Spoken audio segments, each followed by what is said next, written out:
Got that Smirnoff and the monster, motherfucker. We in here. I want to like have a little challenge to myself.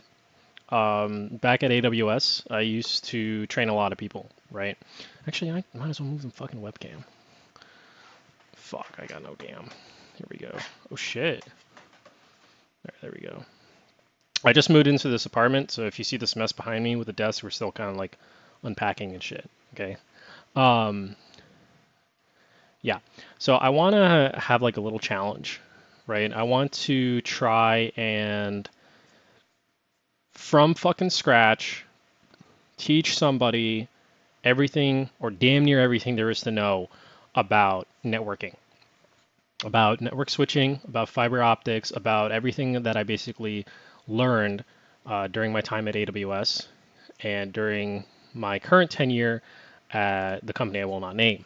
Okay, but the the overall purpose of my videos is to kind of hone my ability to communicate and speak and talk and illustrate ideas with flow and mesh and stuff. But I also like to send it to my friends and get them up to speed to what I'm doing. And a lot of the people that I'm friends with are also of the industry and little tips and tricks that we know, right? So I used to have like PowerPoints and prepared materials and stuff like that. But like I said, so many moving pieces in life right now that I don't have the time to just spend 2 hours on a presentation and talk about random stuff about like about hikikomoris and neats and video game culture. And I'm like, dude, I don't got the time for any of that stuff anymore, dude. I just kind of had like the time that I have to just kind of info dump, I will, right? Um, so this is going to be the first of either mini series or I'll just make this all one giant damn video, right? So the screen you're seeing right now, I'm basically going to work off of, right? So you're going to see like from start to damn finish this whole process of making the damn video, right? But I'm sure you'll learn something in the meantime. Now I had a video or a couple of videos where I go through like the basics of like what a fiber is, what a loopback is, but the audio was fucked up on it, and I also think that I can illustrate the concept a lot better with this rendition, right? So let's start from scratch here. I don't got nothing on my desktop, do I? Some crazy shit going on. What? I don't have anything stupid. All right, let's start from here. Right, jungle base, hell yeah. All right, new tab. So let's start from scratch. And I'm not gonna start from scratch like what's a damn data center? Like, bro, you already fucking know, right? Like, you got computers there. They compute, they store data. You got switches that like traffic that aggregate traffic and move stuff around within the data center. But I'll start from that sort of high level perspective, right? But the general principle that you want to kind of think of in a data center, and this is not a lab. Labs are weird. Is that you have a giant amount of what, like this is the size is referencing the amount, right? You have a fuck ton of servers, right? So at Amazon, this was like EC2 and S3, right? And also stuff like EBS, Elastic Block Storage. All these servers kind of, I wonder if you can see my cursor. Or I'm gonna point at the screen. All these things kind of like they serve these customers or these sections of AWS that need computational power to offer the services that they offer. For example, if you open a Amazon account and they have like storage, a petabyte or or a terabyte of data, you can do it by renting an S3 instance, right? And all an instance is a sort of like bloop, little moment, little reservation, little hotel in the cloud, right? And that's what I would kind of tell people at Amazon when I was training guys, right?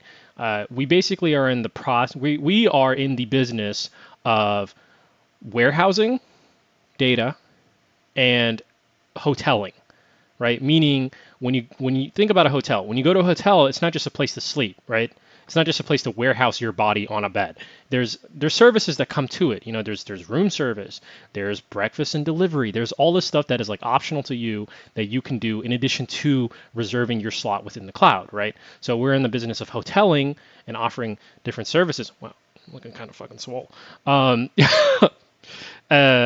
kind of services in addition to warehousing data, right? So you need a bunch of servers, computers basically that are form fitted and specialized for the different purposes that they serve, right? For like EC2, you had a whole bunch of RAM. You had a dual Xeon CPU system with a lot of processing going on, and the operating system wouldn't be hosted on an actual drive or anything like that. It would actually be hosted live. It would be roasted like RAM disk. You know, it'd be a live rendition of the OS because it would just be that much faster. Let me slow down. It would be that much faster to run the operating system if you run it on the RAM itself. So that concept in mind, go ahead and look up what this is, right? Lenovo Think System.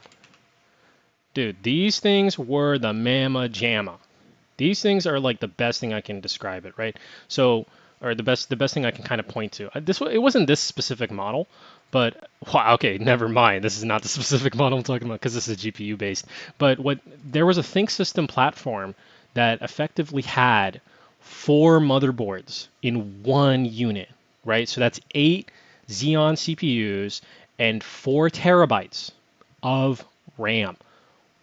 Wow, what the fuck, right? This is the person who wants this hotel room is running all the receipt services for fucking Walmart or something like that. That like data that needs to come in and out, process fast, boom, boom, boom, boom, boom. The service that we would host on that thing, this is all public fucking information, by the way, would be like SAP HANA. SAP HANA is like, you know, your database business platform. Like this is the big DILF. This is the big dog, bro. Like you're not renting a Think system from AWS, bro. Like it was like 200 racks a month in bills. Like they were, and some clients would buy the whole rack, you know, and you have like 4 of them, or some clients would have 1 or 2, right? And that's enterprise level shit. You know what I mean? So that's like big league, big scale stuff, but a more sort of grounded use case for a lot of people is to host their own website or host their own app or train their AI on AWS Lambda platforms or you know all the other GPU stuff that they would host. Like AWS is funny because it's more than just a cloud. It's also a hybrid cloud software as a service platform where not only can you reserve the hotel or not only can you reserve the warehouse to store your data, store your website, store processing, but we also offer services where it's like we've made our tools so that way you can do a lot of cool, crazy shit. And that's why a lot of the stuff that is in the back end, you'll never know it, actually runs on AWS. Anyway, that's what a data center is and what it does. But from a topological view, all these servers effectively will process so much power that it'll eventually turn into a bundle of fiber optics that go from building to building to building to building to building to clients to building to clients to building to clients to Wi-Fi mesh networks, and that's the fucking internet. A series of fucking tubes, right? So I always thought of thinking of, and this is going to be important when we talk about switching, I always thought of production data center topology as a reverse funnel, right? Where you have a whole bunch of data funneled into a couple switches, funneled into a couple switches, funneled into a couple switches, and then funneled into like a DWDM, and then that DWDM sends all that data in a couple of fibers that then gets like this image, this funnel gets reversed, and then all that data gets expanded out into another data center that's like repeating the information, or another data center that's co-processing it, or another data center that's actually serving clients with it. You know what I'm saying? Like it'll go anywhere, but when you step into a data center, and by the way, it's not always like clear cut, but at Amazon, what they had, and what was really interesting, is that all the fiber, like all the major fiber aggregation would be in the front row, right? And all the servers would just be behind all of that, right? Because you'd have all that aggregation, boom, boom, boom. Like it would be like rack, rack, rack, rack, rack, boom, giant fiber cabinet, fiber row called a brick, and then rack, rack, rack, rack, rack, boom, and then all those switches from the brick would then go into bigger switches, would then go into bigger switches, and then eventually get like, and you wouldn't really see it, but it would get condensed into one giant big bundle of cable that went underground into another building, right? So and it would make troubleshooting fiber optic connections between building to building such a pain in the ass because it's like if it's the fiber in between, oh, I mean you're calling vendors out to like repatch things and you have to like at that point it's a big deal to determine that it's nothing to do with your building and nothing to do with their building, and it's the fiber underground in between it because, they only run so much. And there's only so many spares that they run, right? But yeah, think about it that way: like a whole lot of servers, a couple switches, and then gets turned into a single bundle of cable, and then sent out, right? Reverse funnel. And this will come very useful when we're talking about switching in general, and in addition to UBCON switching, which if you don't know what that means, like management switching, console network switching, that matters a lot too. In fact, I was helping a friend of mine. I was training him right before he went to a different department or a different data center in a different region, and I was telling him about, like, I showed him this diagram about, like, okay, look, like if you have a console ticket on one device in a rack, right? The first thing you should do is check if there's other console issues on the same rack. Because at that point, it may not be a device-to-device problem. It may not be that the motherboard or the BMC board or something like that, the BMC chip on each device is at fault. It's actually the aggregate switch that serves it. We'll draw that out later because I'm as much of a visual explainer as most people are visual learners. All right, so let's get this off my screen for a second. So we talked about the macro level, the big picture, and I've been sort of a lot of people have pointed out to me that, like, if you do that, if you hit people in the head with a brick of like, this is the big picture, they're not going to be able to like piecemeal it later. But I don't know, I guess I'm weird and like to know what the hell we're talking about and how it fits and kind of piece it together later on. But different needs, different speeds, that kind of shit. So let's let's just start from the basics, right? So you have server, and then you have switch, or better yet, I'll just draw a rack, right? And everyone will kind of get what I mean by aggregation here soon. So all my racks, all my switches are going to be blue, right? And all my servers are going to be gray. All right, draw server, oh wait, hold on. Server, and then I'm gonna do this, and then boom, and then boom, right? So all these servers are getting data from and to the switch, right? But it all gets aggregated into the multiple ports within the switch. So let's take an example of a switch, for example. Juniper 9300. That's a decent example, right? Yeah, I would like to buy one. Now, this is actually a better example because these are like multiple different type of ports. Can I get a zoom in picture? There we go, right? So each server would be connected, either one connection, sometimes if they have two output connections, output cards called NICs, network interface cards, it'll connect to two different ports within the switch, maybe for redundancy, maybe for the amount of data and traffic that actually goes through it, so they need both NICs to support that. I've seen that before as well, right? But the switch, you have all these servers. Again, I'm pointing and you can't see it, but you have all these servers going into the one switch, right? And if we take it from a bigger level, let's see if I can do this right. If we take it from a wide scale level, you're going to have a bunch of racks within a row. And all their switches, and I'm going to use yellow for good reason because they're usually going to be fiber optics, all they're going to go into, sorry, I had a brain fart there, is one bigger switch. And by bigger, I just mean more throughput, more bandwidth. It could actually be these. It could actually be the same model or same manufacturer, you know, but a bigger switch. The output fibers for those rack switches, top of rack switch, TOR. If you ever hear the word TOR. By the way, a TOR doesn't have to be at the top of the rack to be called a TOR. Okay, it could be in the middle of the rack. I've actually seen more in the middle of the rack be called TORs, but yeah, they're TORs, right? All your TORs, I'll actually label it so that way anybody who's watching can just kind of follow along. All your TOR switches go into a aggregate switch. I'm sure that's misspelled, but you'll see it abbreviated as like aggregate, right? But then like again, reverse funnel system. All what you're gonna have in this color, and I like it because it's different. You're gonna have a whole bunch of aggregate switches in a rack, and I don't know if other companies call it. Here, one sec. In a rack, and I don't know if other companies call it a brick, but that's sure as shit what Amazon called it. And you're gonna have it all in a brick, right?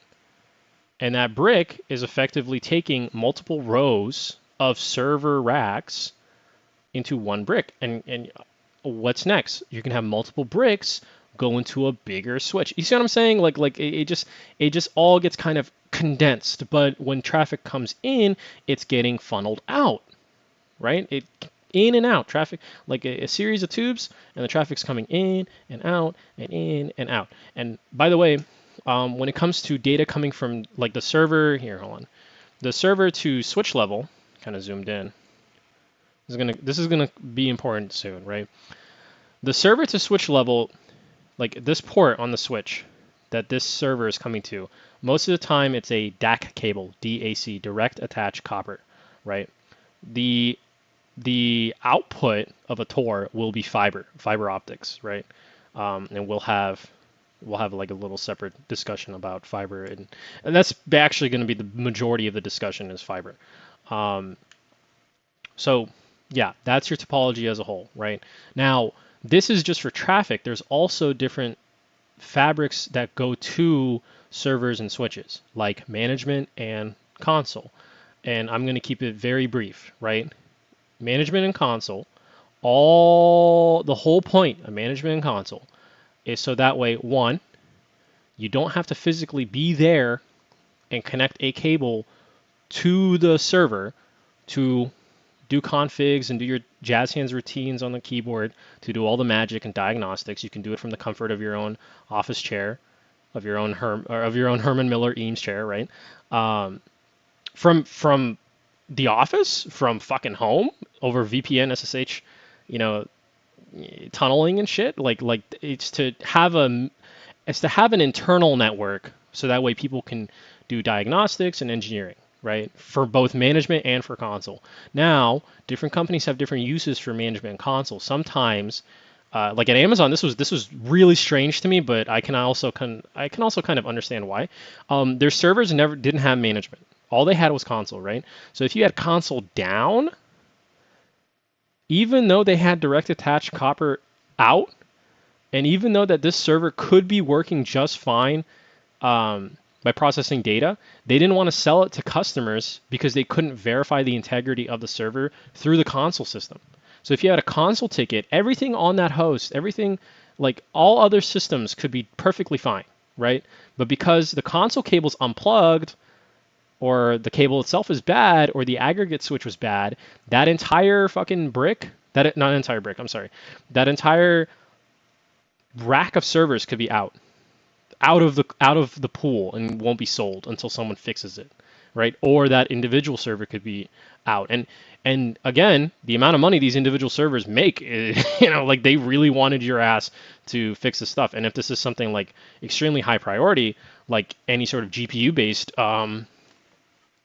switching gear, or yeah, GPU-based switching gear and GPU-based servers, you'd be shit out of luck because you had to get that shit done a fucking sap because they made so much damn money and they were a higher priority to the fleet. Anyway, that covers OOB management and the general concept of aggregation. So let's start with something that's a lot more fun. I need my damn drink. I'll start with something that's a lot more fun. And that's, who's texting me? And that's, actually, I need to charge my phone. And that's links, right? Now, I have been blessed with not having to deal with QSFP anymore. But it's still going to be a problem because QSFP is one of the most efficient ways to transfer data. So I might as well teach it. Well, let's start with single links first, and then move to QSFP. So a single link, right? Let's say you have. This is important. Do you remember this? Do you remember this? Do you remember how you had, like, this is what we're analyzing. We're analyzing, or a more common way, right, outside of a lab. The most common way you're going to see a fiber optic connection go bad is that you have a Tor connecting to an aggregate on a brick, right? So how should we sort of express this? All right, I jump cut because I yapped for like 20 minutes, not realizing that I kind of nerded out before I should have explained the basics. So sorry about that. Here we are, right? So how can we really think about what's going on between switch to switch? Well, let's talk about the basic components first, right? So to get a fiber connection between one port to another on a switch, much like I have illustrated up here, right? To do that, you need three components, at least three components. And I'll show you how complicated this can get later on. You need two optics. By optics, I mean optical transceivers, okay? Because different people say different things. Like they say optic, transceiver, like it's the nomenclature can get so damn complicated. But when I say optics, I'm referring to the little metal thingies here. Let me kind of zoom in here, right? One of these things, right? The optic, all an optic does, this is the real skinny, okay, is that it takes the ones and zeros from the switch in the port that it's connected to and translate that data into light, because light is what's being transmuted or transferred through the yellow cable here. Because all your fiber optics, and I don't know if you have fiber to the home yet, but all fiber optics is optical is the transmission of light through a medium, which in this case is fiber optic cable. But how do you get the, you have to have some sort of middle device, which is what these tiny little optics are. It's to get the digital data, the ones and zeros from a switch, turn it into light, get it through the fiber, and then out the other end, which then it gets digitized into another switch, right? And it doesn't sound efficient, but there's only one other way you can do it, and that's with copper. And to maintain it full digital, and you can only do that with like certain distances. Like if you think about like how long you can translate data without dropping it off when you compare like Cat6 cable versus fiber optics. Fiber optics beats it every fucking time, so which is why you have it underground. You can have light transmuted through giant cables 80 kilometers away, underwater, like forget about it. So back to the smaller kind of perspective here, right? So if we think about an optic, we have to consider two things. One, data comes in, and two, data comes out, right? So we have data transmission, which is known as TX, or transmission value, and RX. And the reason why I'm writing it on the fiber is because the fiber itself is actually not hard-coded, but how you put in the wiring matters, right? So TX has to go to the TX port of an optic, and RX has to go to the RX port of an optic. The thing is, the optic doesn't know which is TX and which is RX. So if you have polarity switched, it can cause a whole slew of issues. We'll go into it later. But you have TX, data transmission, and RX, data reception, right? Now, because it's fiber optics, you can actually have the tips of these fiber ends. Let's go back here because there's a better picture. These tips over here can actually have the tiniest bit of dust be on top of them. And that can result in an entire link between two switches going down because the system doesn't see enough light coming in and out of the fiber because of dirt. So sometimes all you have to do is reseed it or clean it. Maybe there's too much of a gap between between this connection and another piece of fiber on a patch panel. That can result in a link being completely down.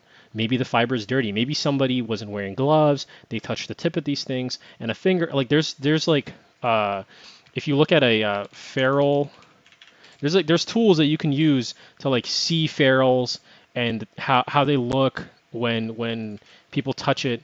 Like here's a fingerprint example. I'm trying to look up. Like data integrity can be fouled up. This is it right here, where you have like you're supposed to have a clean one. You're supposed to. There should be nothing. No, what? My face is in the way, isn't it? Here, hold on. There should be nothing. None of these tiny specks. None of these kind of dots. Something that is completely clean is going to have zero light loss, right? But if you have a fingerprint, you have the oils of the hand, you have dust, you have lint, you have, when fiber comes in, it comes in. Hello. When fiber comes in, it comes in with like lint caps on top of them, so that way the tips are completely clean. And for a lot of people, this is basic, right? But if you have no idea what's going on when it comes to data center fiber optics, you have to know that this is one of the most important aspects of it, is to keep fiber clean. Because if fiber isn't clean, the link will go down 100%. And how it's represented. Hey, I'm back. Sorry, I had to doom scroll. Yeah, like making sure they're clean is very important. Blah, blah, blah. I don't even know where I left off. But how it's represented within a system is important too. TX and RX are actually inherent values, meaning that you can log in to the switch, any switch, and say, okay, I want to know the light level of this port. Sorry, am I getting too far ahead? I keep forgetting where the hell I am. Let's go back, right? So we can understand that optics turn digital data into light, and the light is transceived through the fiber, and the reverse funnel aggregates all of that into just a bundle of fibers. Great, cool. So let's talk about the issues that can occur between 2 points on a network, and how much of a headache this can actually become. But before we can really discuss all the weird cases and weird instances of how bipolar fiber can really be, we got to talk about the bare bones basics, right? So let's name our switches, okay? So we have top of rack switch, probably going to be in a location. Let's say Johann Data Center 1, right? The port is port 1 of, yeah, just port 1. Cool. So this is port 1. Dope. And this is the name of the switch. Cool. You're with me so far? This is brick switch. Where's it at? Johann DC1, still in the same data center. Port 1. It can be the same port, but for the it's port 1 on a different switch, right? But for simplicity's sake, let's call it port 2. So this is port 2. And port 1 and port 2 are actually not arbitrary names that I'm giving them. They're actually physically like embedded and hard-coded to the switch, right? So at SICK, we should have a connection between port 1 and port 2. If we go into the command line either remotely into the switches or by PuTTY, you have a direct connect from your laptop to the switch, you can run commands that can give you transceiver light information, right? And it'll tell you its transmission value on port 2, on each port, right? So port 1 has a TX value of -1 and RX value of -1, right? And it's the same case with here. So trans light info port 2 is TX -1 and RX -1, right? Now, this is a universal truth, okay? Acceptable values. Dude, I'm so chat GPT'd up, I don't even know how to spell anymore. Um, if your light level is between -1 to -4 or 5, I'm just going to say -4, it's okay, right? And this is what I've seen kind of like at almost any place that I've worked, right? If you run your tests and the values are -1, -2, -4, -5, the system's okay. It'll run data just fine. You know, the fiber is not dirty. It's acceptable enough for it to kind of do that. Now, I skipped a very important thing. Do you remember how I told you that TX and RX are represented by the ends of the fibers? Well, that's also true here too. So that's why I kind of drawn two fiber links, right?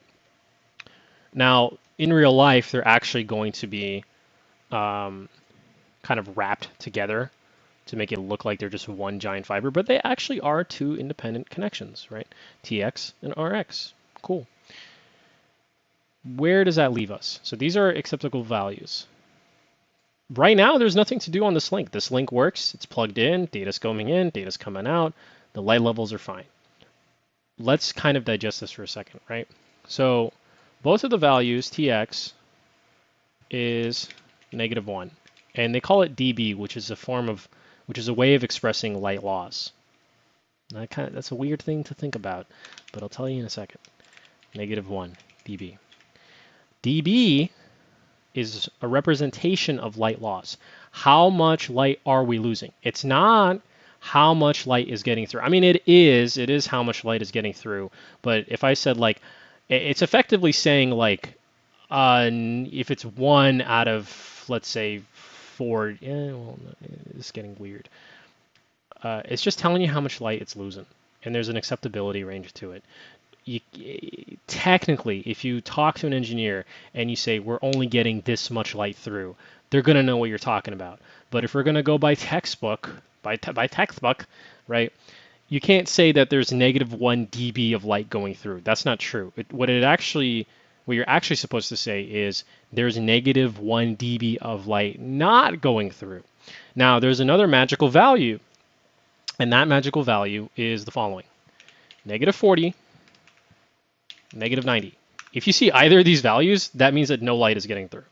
It's just like a default like 0. It doesn't tell you 0 because it gives you an astronomically high negative number, because if it told you 0, it would mean that there's no like all the light in the fucking world is going through this link. It's completely clean, it's completely up, right? So it can't tell you that 0 light is going through. What they want to tell you is -90 or -40 light is getting through, which is basically like no light at all. So let's kind of highlight those and say bad values, right? Cool. Bad values, -40, -90. Sick. So let's redo our results here if you're still following with me here, right? So let's go make this white. Actually, I can just do this. Boom, and boom, right? So I rerun my test, and I see that -40 exists in terms of light levels for both optics. That's strange. That's weird, right? Now, the knee-jerk reaction is to say the RX cable on the fiber is bad. No, it's not the case at all. Think about it. The TX of one end is the RX of the other end, because you have to transmit on one end and receive on the other, right? So logically, if you have port and port, your transmission crosses to the reception, and your reception, and vice versa. The transmission of this guy crosses into the reception of that guy, right? So you can't just say the fiber's bad because you have -40 on both RXs. Now there is a degree of validity. It could be the fiber. It always could be the fiber. Don't get me wrong, right? But that's something that you're going to have to go and fucking validate. The two things that you have to validate first and foremost, is this, right? One, I'm going to give you the real sauce here, okay? One, configuration. If you see -40, that means that if you see -40, that means that the link is down. But it could also mean that the port, whichever one, or both, is not enabled. Very basic. Holy shit. And here's what I mean. If you're anything like I've done, where all I'm supposed to do is make the link go up, but the engineer gives me a ticket and says, hey, make this go up, and I check the configuration of both of the switches, and he didn't even turn it on, I lose the gasket. So think about it this way, right? Let's think security for a second. If you have a bajillion ports on a switch, right? And you only need to use 10 of them, but you have 20. What's to stop a hostile actor from plugging in his own shit on port number 11 or 12 or whatever port you're not using, right? There is a security feature that you as an engineer, not you as an engineer, you're the technician. There is a security feature that the engineers have to practice, which is disabling non-used ports, right? Cool. Here's the thing. Whenever you have a new deployment or it's some sort of lab environment or whatever's going on, right?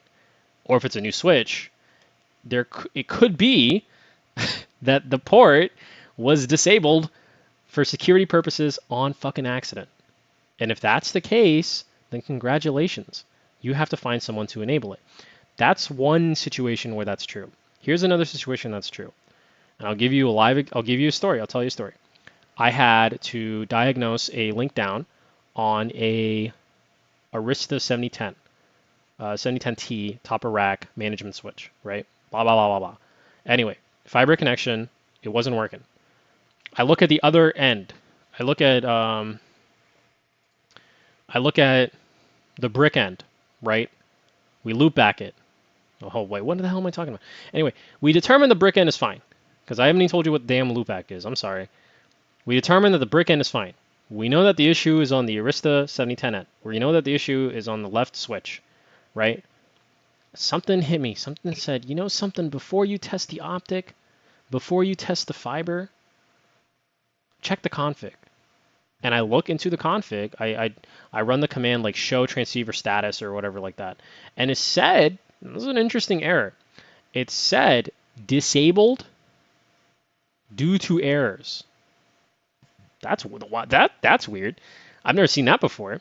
I looked it up. Here's what it means. It means that this connection, this link, had so many sporadic up and down cycles, right? That the switch, to save the connection, to save the port, so that way it doesn't overheat or fucking lose itself. Like, it basically says, like, all right, I already know this link is garbage. I've determined that's to be the case. So for safety reasons, I'm shutting down this port. And all you have to do is log into the switch and do a thing called bounce it, where you turn it on and off again. So that's what I did. I turned the port on, I turned the port off again. Changed no optics, changed no fibers. Link is now up. Boom, done. Easy peasy, right? That was really cool. I didn't know that some switches, at that point, I did not know that some switches are smart enough to see sporadic random errors due to dirty fiber or due to bad optics or whatever, and turn their ports off. So you might ask yourself this question: what is the core problem? Well, as we determined later, the optic itself was bad because, like, 2 days later, the switch turned off its own port for its own safety mechanism. So we determined, hey, let's clean the fiber and replace the optic, and then bounce the port again, and it closed for good. That was the issue. The optic was dying and was causing the port to see a bunch of up and downs. It turned itself off. We replaced the core issue, the optic. We bounced the port. We turned it on and off again. And now it works. But there have been times where we don't have the permission to turn the port on and off again, to disable it and enable it again. So that's something that you definitely always have to check, especially in a lab environment. In prod, not so much. And depending on the switch that you're working, you should also check to see why it's down. Most of the time, it'll tell you it's down because low light levels, -40, whatever, right? And that's something that you kind of have to determine yourself. Why is that the case? Is it a bad fiber? Is there a kink in the fiber? Is the optic bad? Is the port, the physical port itself bad? And I need to get a new damn switch. That might be something that you have to determine for yourself, right? But it could also be that the configuration's not right. The person who's handing you the order to go fix this, go get all the links up, didn't even turn the links on, didn't even turn the ports on. Oops, shit happens, And that's something that you have to check first before you spend the time. And it's always in the interest of saving your own time to maintain productivity where it's actually needed, instead of testing every single thing at a layer 1 perspective. Don't always test everything in a layer 1 perspective, because you might be chasing a rabbit. Nothing will come on. Nothing will turn on. You'll test all points of fiber on the network. And I'll go through some live examples as to how much of a pain in the ass it could really be when all you really had to do was check config to see if the port that you're connected to will even allow you to see the connection as on. It's very important to take that sort of step back and think in a higher level meta kind of mindset where it's like, okay, what could be going on here? Where could it be where it's not my problem? And by my problem, I mean, where could it be to where anything that I do at a layer 1 point will actually not help? And that's something we just have to figure out ourselves, right? By looking at configuration. So that's point 1. Point 2 could be, in my experience, it's kind of really always been, it could be an issue with the fiber, right? Now, this is where I have to kind of bring in live examples and draw it out to sort of make more sense, because explaining it in abstract doesn't make a lot of sense. So let's draw it out. I need more canvas space. Let's draw it out here, right? So here we are. We have our switch. We have our switch. Why is that so small? We have our switch, and then we have our fiber. And traditionally, you knew this as going like this, right? Switch A to switch, or Tor to brick. One switch to another, right? Cool. Where it's more than likely going to be is like this. And I wonder if this is actually the best way to approach this, right? You're going to have a switch, fiber coming out, and it's going to go to a patch panel. Now, all a patch panel really is 2 ports. It's actually a lot of ports, but it's 2 ports within the scope of this sort of demonstration, right? 1, the fiber comes in, and 2, the fiber comes out. It's that simple. Now the fiber comes out here, and then what you have is now known as the long fiber. And then you have another port on a patch panel, and then fiber is then coming out to our fan favorite familiar brick switch, right? Now again, Tor, brick, it could be just 2 network devices with fiber interconnected to them. Now, why do you have this big long fiber in the middle? Because these 2 devices may not be within the same row, same rack, same building, same room, same zip code, So in order to not rerun a super long connection between 2 devices, because what more than likely than not, during installation, during rack and stack, during movement of devices and all this crazy stuff that's going to happen, the short run of the fiber here is what's more than likely going to get damaged. The long run of the fiber isn't. So if you have one giant long run and it gets kinked, you then have to run another giant long run, and that gets really damn expensive. So they thought, listen, what makes more sense is to have patch panels to segment the fiber within a single link, and it makes perfect fucking sense, right? So here we are. We have a link that is down. What could be the problem? Well, it could be the fiber. The fiber's bad. By that I mean it's bad enough to where you have to replace it because cleaning it doesn't work, right? But here's another thing to consider. It could be not just configuration, but the optic within the port. So what we have to go and determine is whether or not the optic is good. And how we do that is using a nice little tool known as a loop back tool. And I think they have one for like RJ45 connections, but loopback tool fiber, LC fiber. You should have like two of these in a bag or something. They're very useful. This loopback tool, all it does is connect into an optic, right? And then you take that optic with the loopback in it and plug it into the switch. The switch, if the port is good and the optic is good, is smart enough to know that it's loop backed and it'll show up. And if it shows up, that means that the optic is good and the port is good on that switch. And we have then established the most important fucking thing in this whole troubleshooting diagram, and that's a known good quantity. That's a known good device. If you loop back the optic in the Tor, we now have a switch and a optic and a port that can act as a testing platform, right? With this, we can actually determine what part of the network is bad. What part of this link is bad? It's really crazy to think about. Having a known good end of the network will allow us to tell every single thing about it. Here's what I mean. And this was really complicated for me to to conceptualize when I was like starting out. Like for me, when I did optics at AWS, I was very lazy. I didn't do any I didn't do any loopback testing because I just couldn't like understand it until I had to teach it and realize, oh, that's why, right? That's why everyone has a loopback in their bag, even though I didn't, right? And honestly, I missed out on a lot of learning and easy tickets to resolve. But if you take a loopback and plug it into the port, it'll come up, right? So let's say this guy here, we've determined that it's up. But what have we really determined, ladies and gentlemen, right?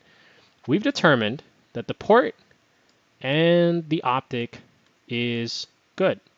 Great. But what we haven't determined is if the short run fiber is good. So how we can determine that is take the loopback from here and put it on the back of this patch panel. So that way the data and the light is being looped through the fiber. If it goes down, we know that there's an issue with that fiber. 100%. If it goes down, by that I mean, I'm sorry, when you take the loopback off, it's going to go down, right? But if you loop it through the short run of the fiber, it should go back up, just like it did in our previous test, right? So let's kind of make a list here, right? So test 1. Or why is the font so small, dog? Dang. Okay. So test 1. What do? We looped switch Tor switch port 1, and that was it. And the result was what? It was up, right? Cool. So we just looped it. I'm sorry. Give me 1 second. With old optic. So with the optic that's already installed, we looped it and it's up. So that way we can determine, like this is what we have right here. That way we have a test platform, right? So result is now up. Cool. So test 2 is what? Test 2, you're looping Tor switch port 1 with old optic and short run. Well, that's what the SR is over here, right? SR fiber. Result, if it's up, means that SR fiber is good. And we can include this in the rest of our testing. If the result is down, meaning it doesn't work when you loop it with short run fiber, that means that the short run fiber is faulty. Or you need to clean it, or you need to reseat each end to make sure that you have a proper connection. And once you do that and loop it, it should be up. At that point, what you can do is normalize. And what normalize means is you take out all your loopback, all your testing equipment, plug the optic back where it was, plug the fiber that was installed back where it was, so that way it's switch, optic, short run, long run, short run, optic, switch. Like how you showed up. Because you just determined that one end is bad, right? So let's say you replace the short end. You got to test to see if now the link will come up, because that might be your only issue. If it comes up, great, you're done. You can close that aspect of your work and move on to the next challenge within your work, or if that's the only thing you have to do for your ticket, you can close your ticket, right? But if it's still down, then that means you have multiple faulty components within a link. Now here's the good news. The good news is that there's usually only one bad aspect or one bad leg within a link, right? Meaning there's only one bad fiber that is actually the problem that is causing this whole link to go down. Or it could be hiding bigger problems, right? So once you've established a known good, you can kind of use this as a tool to sort of test the entire link. And I'm sure like once you understand this methodology, you can kind of like big brain it and say like, okay, how can I test multiple aspects of this network at once to see bigger fucking problem? Like for example, this is what I would fucking do, right? Like, and this is really like big brain when you think about this, right? So if your goal is to make sure that you never like you show up to this place, like you show up to this link, this ticket to save your time as little as possible. What you should do is take two loopbacks, right? Go here, loop the fiber, and go here and loop the fiber. I should actually color code this, right? So loopback number 1 is green, or no, green means good. So loopback number 1 is orange, and loopback number 2 is purple, right? By looping both ends of the fiber, you're running two tests, the orange loop and the purple loop. If the purple loop is up, that means that the long run is good, the short one is good, the optic here is good, the port is good, the switch is good on this end of the network, right? And at that point, you have to say, okay, well maybe if I run the test on the orange one, if I log into the switch on the left here and run my test and it shows down when looped, that means, okay, well, shit, it's this side, the left side of the network that could be bad. It could be the short run fiber, it could be the optic, it could be the port. You see how we've determined so much information in just one fail swoop of a test at the same time, so that way you don't have to wait for results and all this stuff. And the reason why like AWS had a web tool that would do this testing for you because we were limited in our SSH permissions, and that thing would take like 4 years to run, right? So we had to be sure, like we had to go there, set up our loops, right? Like all my teammates would always complain about this. They would go there, they would set up their loops, and then would do something else and run it, right? They would run it and go do something else, because by the time that test was done, they could have knocked out like 4 other fixes and 4 other replacements of random stuff like DIMMs and SSDs and you know what I mean? We had to be so efficient with our time because the testing platform was so damn slow. Now I'm kind of spoiled where I can get the results of a test like this in like 10 minutes, right? Now if you have an optic that's like 400 gigs, 800 gigs, whatever, bruh, like that can take like 16 minutes to come up. So you don't want to jump the gun, and that just comes with like learning it over time. But do you see how understanding the topology of a network can kind of allow you to approach a problem-solving situation with not just like a basic level of understanding of like, okay, I loop here, I find a testing platform, I then test the rest of the network. You can do that and conduct it. You can conduct multiple tests at the same time by looping both ends of the network and saving yourself the time. You know, all this other shit. Like if you really sat down and draw it out and mapped it out and trapped it out and had tests and just like talk to people and proper note taking, man, proper note taking, because like you're not going to get any bonus points by keeping this kind of stuff in your head and figuring it, you know, no, there's no bonus points for that. There's no medals for being a genius in here, man. Like fucking get the whiteboard, get the crayons, get the markers, and draw it out and get it right. Because what matters is getting it right, no matter how you get to that point, right? So it's confusing at first, but I'm telling you, like after you do a couple like 10, you're like, okay, yeah, I see the common pattern here, right? Yeah, that's cool. What else do I want to cover in this video? I guess polarity. So polarity is interesting. Polarity is interesting. This is one that I've recently had to learn.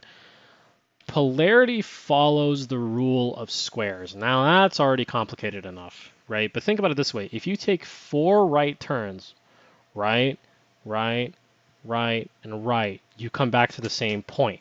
If you take 3 right turns, you're going in a different direction. If you take 2 right turns, you're going the opposite direction. And if we're talking about a two-way street, north and like, if all you have to do is go north or south, right? What you don't want to do is go east or west. So you want to make sure that the amount of turns you take is an even number. How does that relate to polarity? Here's how it relates to polarity, right? So what polarity effectively is how a cable is transmitted, or where the TX and RX components of the cable is actually routed, right? And this is what was really frustrating to me, because all you really should do is have standard polarity throughout the entire damn topology of the entire damn data center. But a lot of people, when they're installing stuff, or a different vendor or a different company actually installed it, they had different standards and didn't document it, didn't record it. I mean, like, it goes on forever, right? But there's one noble truth about it. If you suspect that polarity is the problem, all you have to do is find one end of the cable and twist it. Reverse the polarity on one end of the cable, and you turn that even number of turns into, or you turn that odd number of turns into an even number. Here's what I mean, right? So this is going to get kind of hairy, but I just whiteboarded this to kind of like visually make sense to me, right? So let's say we have to like think about this in like ports now, don't we? Okay. So let's say this port here is split. And let's say this port here is split, right? This is your RX. This is your TX. This is your TX. This is your RX, right? Cool. How it's supposed to be, and I actually have to erase shit so that way it makes sense. Fuck, man, dude, I hate fucking like drawing, even though it's the only way to kind of illustrate this concept. So even though all the fiber is the same damn color, you have 2 strands. You have your transmission strand and your reception strand, right? You have your TX connection and your RX connection. So even though I have this simplified as one fiber point, I'm going to complicate this a little bit, right? So the TX in yellow of this end should end up on the RX in yellow of the other end, right? The RX of this end should come all the way over and go to the TX of this end, right? Cool. Right now, we are in polarity 0. Damn, why am I drawing it there? Okay, right now we're in polarity 0 state, right? The connections are good. There's no cross. There's actually technically only one cross, but it's a normal cross because the TX is going to RX and RX is going to TX, right? All right, fine. We're not in polarity 0. We're in polarity 1, Or no, this only makes sense if you follow what I'm saying, right? Well, we're in regular polarity. TX on RX, RX on TX, right? That's a natural twist. That's what it's supposed to be. Cool. Polarity 1 means one extra twist, right? So let's say that for whatever reason, at our switch, how do I draw this better, actually? Let's say here, you have your ketchup and mustard, right? And instead of your ketchup and mustard going to its proper connections, your RX is going to RX, and your TX is going to TX, right? If you follow here, the yellow cable TX here on the left is going to TX here on the right. So it's transmitting on both ends of the cable. You're getting collisions, and therefore you're getting no data transferred. It's listening on the same fiber that the other guy's listening on too. So it's kind of like when you're at the jungle gym or the outdoor playground, back when you were a kid. You know those things that like you'd shout in. You know what I'm talking about? God, this is like an OG. Or like two. This is like boomer as hell. Playground horn to screaming. Am I gonna get what I want? Holy fucking shit! No, that's not what I want at all. Thanks, Google. You're the best. Um, yeah. So if you think about it, like two dudes at the other end of like a can and a string, right? They're both listening to it. That's what's happening on here. Nobody's talking. Nobody has it through their mouth and is talking. They're both listening. Therefore, no data is getting through.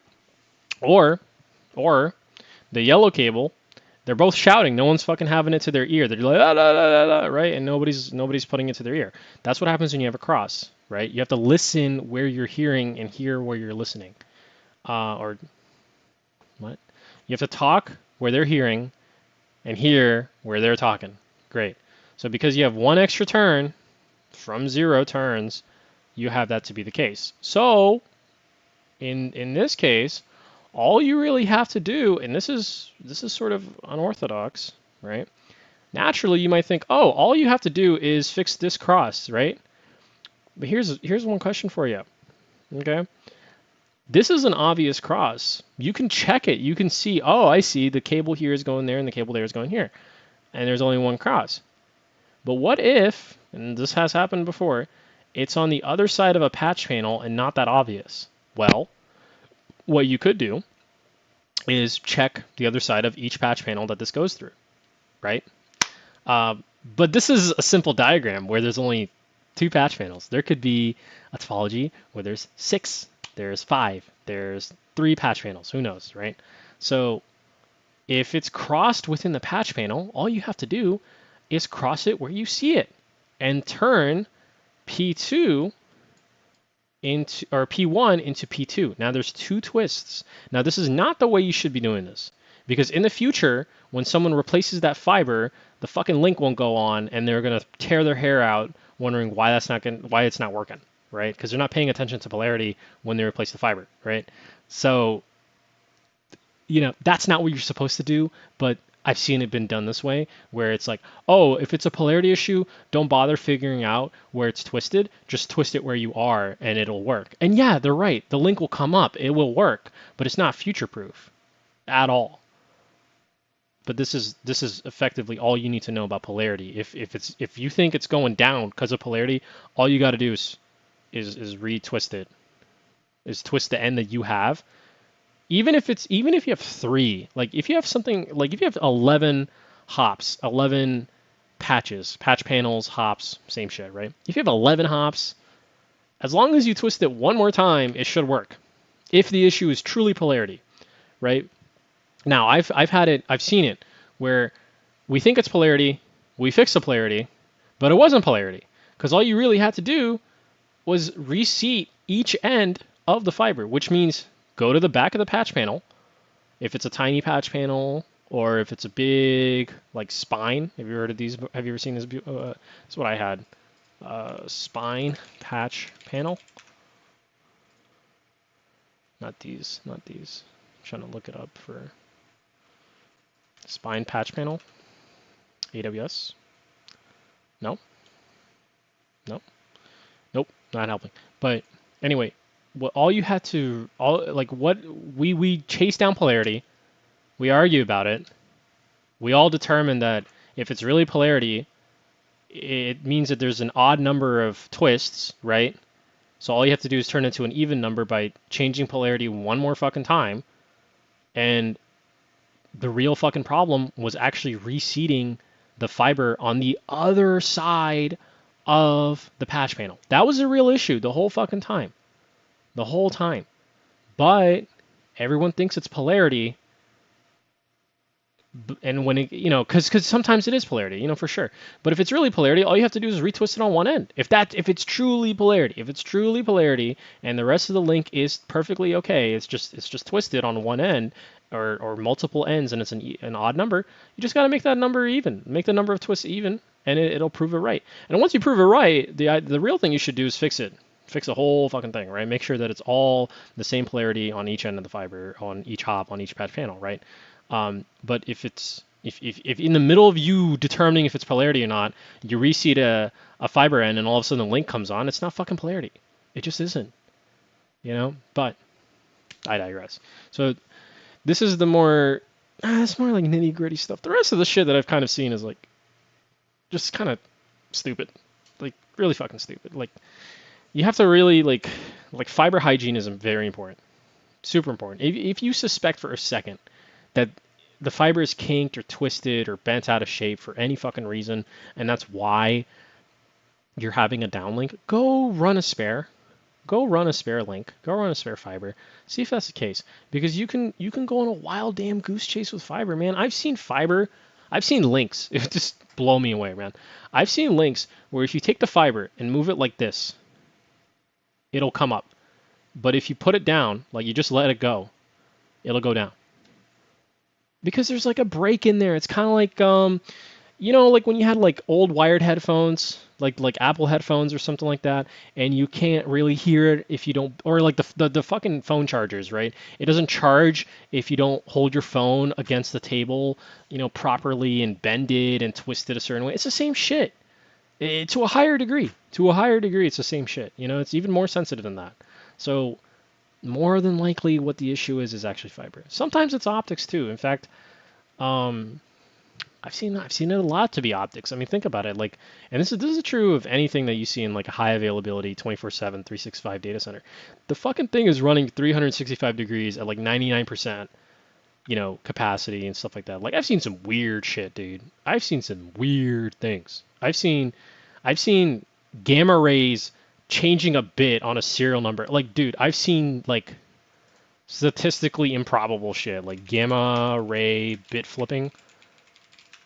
I tell people this, like I remember I was telling this to a buddy, and I'm like, dude, it's literally the only reason why this could ever occur is if you had gamma rays from space attack that specific memory sector of that, DIMM or SSD or whatever, and it turned the serial number from an A to a C or whatever. It changed the hexadecimal from an A to a C, and now it won't, process through our system. And they're like, yo, like what the shit? You know what I mean? I'm like, yeah, literally cosmic rays fucking up MOSFETs and fucking up chips in a data center. And it's like, dude, like we're in, and he's like I remember he was talking about it. And he's like, dude, we're in a cement building. I'm like, that's not gonna stop a gamma ray. That's not gonna stop. That didn't stop the Hulk. You know what I mean? The Hulk couldn't stop a damn gamma ray, bro. Like, come on.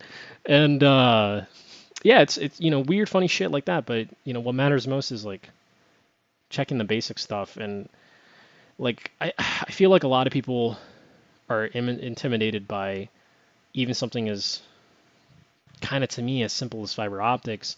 But that's because nobody has really sat you down and said like, this is the reason. Holy shit, scared the shit out of me. The fucking cat.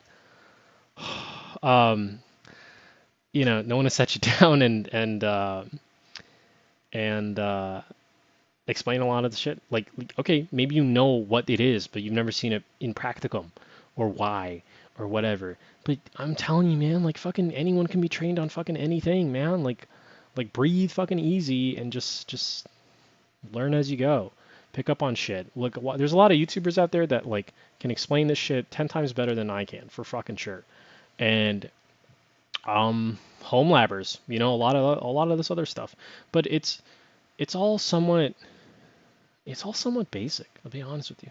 Layer 1, as important as it is, it's kind of basic. Once it's beyond a shadow of a damn doubt that layer 1 is good, you're straight, you're fine, But where it gets like high level is in places where you're testing things like a lab, right?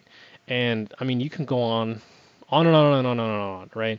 Like some devices, like configuration is just its own monster, where the most basic thing is if the port is enabled or disabled. Sometimes you have like speed profiles where it's like you have a 400 gig optic, but it won't work in this port because the port is configured for 100 gig optics. The shoe just doesn't fit, but it will work in a 200 gig port that's configured for 200 gig optics because of concepts like QSFP and shit. And I'm just like, damn, like, dude, this is like so like highbrow, and you need to sit down and really like work it out, hash it out, talk to engineers, look at a bunch of reference material, and all that stuff just comes with time.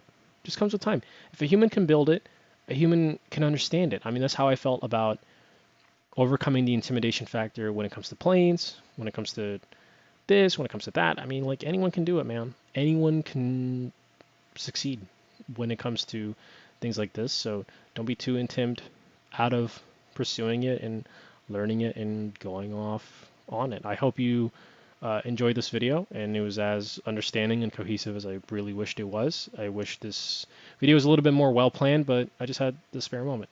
So take it easy, y'all. Oh, peace out.